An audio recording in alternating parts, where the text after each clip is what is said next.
Assalamualaikum warahmatullahi wabarakatuh. Alhamdulillahi rabbil alamin. Allahumma salli ala sayyidina Muhammad wa ala ali sayyidina Muhammad amma ba'd. Tuan-tuan dan puan-puan yang mulia dimanapun berada, semoga Allah subhanahu wa ta'ala memberikan kita kesehatan, kesejahteraan, hidayah, baik di dunia maupun di akhirat kelak. Amin ya rabbal alamin. Kami mohon maaf kepada tuan yang mengirim pesan ini. Ini pesannya sudah cukup lama, tuan-tuan. Jadi beliau mengirimkan pertanyaan di WhatsApp. Ya. Assalamualaikum Tuan Guru, saya bingung. Makin banyak penjelasan tentang kaji yang saya lihat di konten-konten. Makin bingung saya. Kalau roh itu bukan Tuhan, terus roh itu apa dan siapa? Baik. Tuan-tuan dan puan-puan yang mulia, di zaman-zaman digital ini, banyak sekali orang-orang yang membagikan cerita, membagikan artikel, membagikan konten video, dan lain sebagainya. Apakah boleh belajar lewat YouTube, lewat Facebook, lewat TikTok? Jawabannya boleh. Ya. Karena Facebook, YouTube, TikTok itu semuanya media. Yang terpenting kalau belajar itu usahakan komunikasinya dua arah. Nah, kalau tuan-tuan menonton konten-konten di YouTube, di Facebook, dan ingin belajar melalui media itu, maka kami sarankan tuan melakukan komunikasi dua arah dengan pemilik konten. Jadi kalau tuan bertanya, itu bisa ditanggapi, tuan menelpon, itu bisa diangkat. Nah, seperti itu. Jadi supaya tidak komunikasinya satu arah, ya, tidak menyimpulkan sendiri. Baik. Jadi beliau ini bertanya terkait masalah roh. Roh itu siapa? Roh itu apa? Kalau roh itu bukan Tuhan, terus roh itu apa dan siapa? Secara bahasa, roh itu berasal dari kata ar-riyah. Ar-riyah itu artinya angin. Makanya di dalam Al-Quran maupun hadis, ketika Allah Ta'ala bercerita roh yang dimasukkan ke dalam jasad, pasti menggunakan kata dihembuskan atau ditiupkan. Jadi secara sederhana, roh itu secara bahasa adalah angin atau hembusan. Kalau kita melihat dalam Al-Quran, jelas Allah Subhanahu wa Ta'ala berfirman, Yas'alunaka 'anil ruh, qul ruhun min amri rabbi wa ma utitu minal ilmi illa qalila. Apabila ada yang bertanya kepada Muhammad tentang ruh, maka jawablah, ruh itu urusan Allah, urusanku. Dan tidak kubeli kalian ilmu tentang ruh, melainkan sedikit. Nah sekarang yang kita pelajari yang sedikit itu. Nah, jadi kalau secara keseluruhan, roh itu adalah amarnya Allah, urusannya Allah Subhanahu wa Ta'ala. Tetapi ada beberapa disiplin ilmu yang mempelajari tentang ruh, tentang rohani, yang kita kenal dengan kajian tasawuf, pada ilmu tarekat, hakikat, bahkan sampai ma'rifat. Jadi, roh itu secara sederhana adalah diri sebenar diri kita. Ya.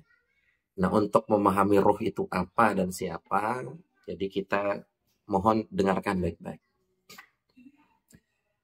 Roh itu adalah diri yang sebenar diri kita. Diri yang Allah Subhanahu wa Ta'ala hembuskan dulu sebelum keadaan ada dan sebelum keadaan tidak ada, itu ada secara majazi. Maksudnya alam semesta ini. Jadi sebelum wujud majazi ini ada atau alam ajsam ini, roh itu adalah percikan atau hembusan dari Allah Subhanahu wa Ta'ala. Roh itu banyak. Satu roh itu sebutannya roh. Kalau banyak roh itu namanya arwah. Banyak roh. Jadi roh itu banyak. Ya. Tetapi hidup tetap satu. Hidup itu satu, roh itu banyak. Makanya ketika Allah Subhanahu wa Ta'ala berfirman dalam Quran, Alastu bi rabbikum qalu bala syahidna. Apakah kalian saksikan aku sebagai Tuhan kalian? Lalu kita menjawab, bala syahidna, kami saksikan ya Allah. Itu saat itu rohlah yang menyaksikan Allah Subhanahu wa Ta'ala. Jadi rohlah yang saat itu yang diminta persaksian oleh Allah Subhanahu wa Ta'ala. Jadi roh itu apa dan siapa? Begini. Pertama, kita membedahnya melalui martabat 7. Martabat yang pertama disebut martabat ahdah.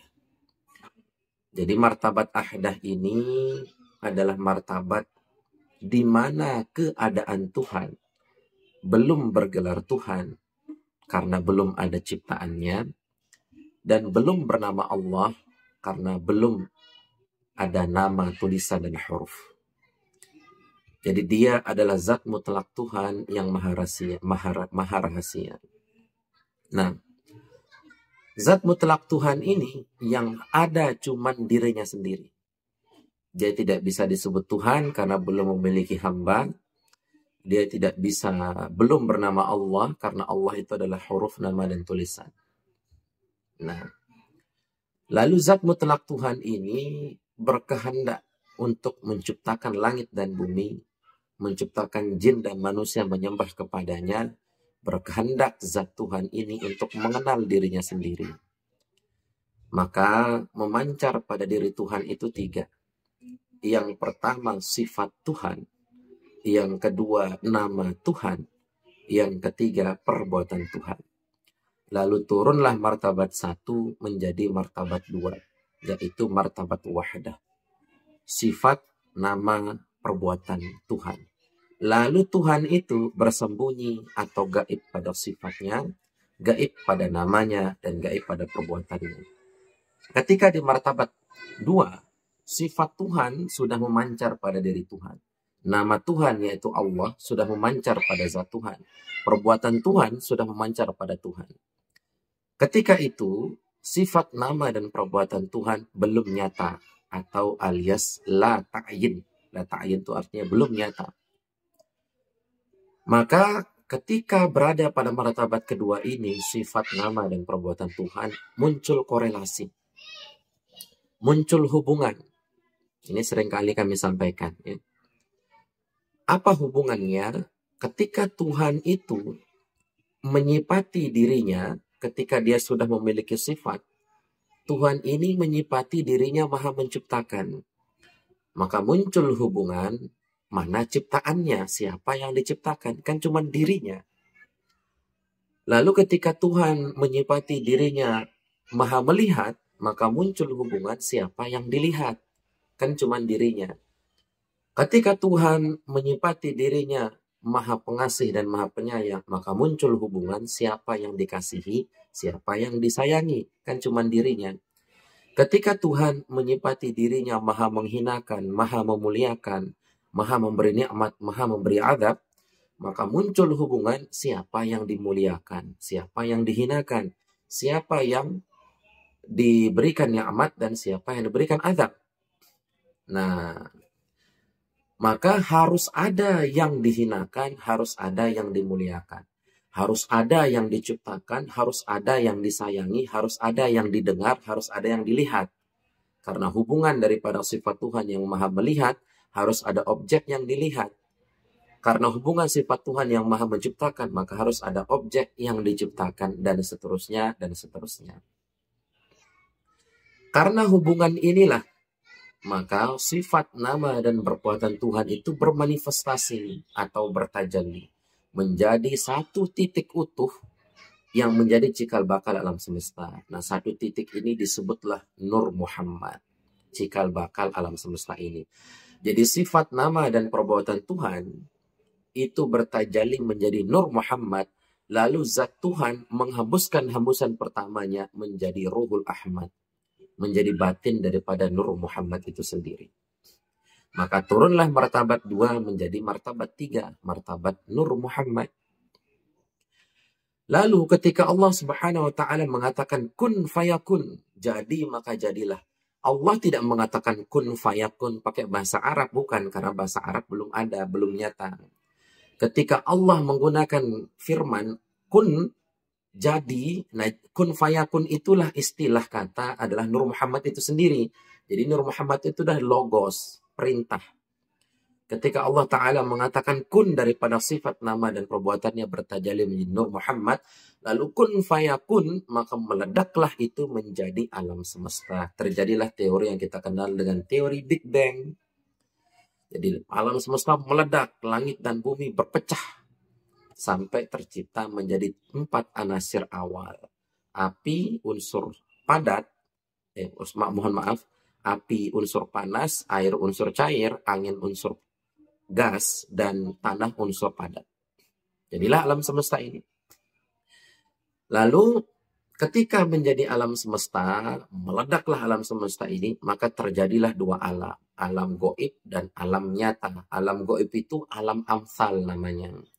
Lalu alam nyata ini disebut dengan alam ajsam. Nah, sebelum nyata alam semesta ini pertama-tama, ketika Allah Subhanahu wa Ta'ala dengan kudrat iradatnya nanti pada setelah alam semesta ini nyata, akan Allah ciptakan yang nama jin, malaikat, dan manusia. Maka sebelum itu, jauh sebelum ruang dan waktu itu ada, karena ruang dan waktu itu ada setelah alam semesta ini meledak atau alam semesta ini ada. Sebelum itu tidak ada istilah ruang dan waktu.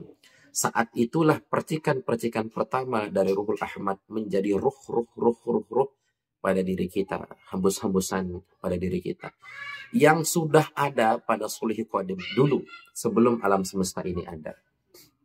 Jadi roh kita itu berasal dari Ruhul Ahmad. Siapa Ruhul Ahmad itu? Hembusan pertama dari zat mutlak Allah Subhanahu wa Ta'ala.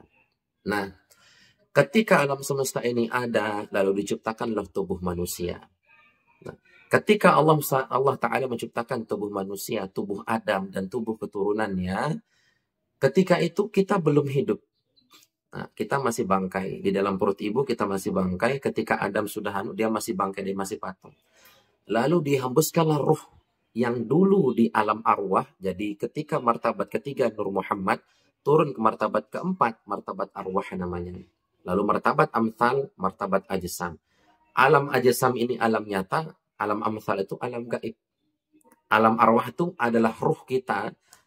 Ketika Allah Ta'ala menghembuskan ruh-ruh yang menjadi pada diri kita ini.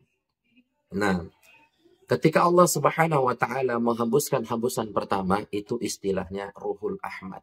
Dari Ruhul Ahmad inilah menjadi percikan-percikannya menjadi ruh-ruh kita. Nah, ketika Allah Ta'ala menciptakan manusia, maka dihembuskanlah ruh pada diri manusia. Maka nyatalah sifat-sifat Tuhan yang tadi, yang saya katakan pada martabat yang kedua.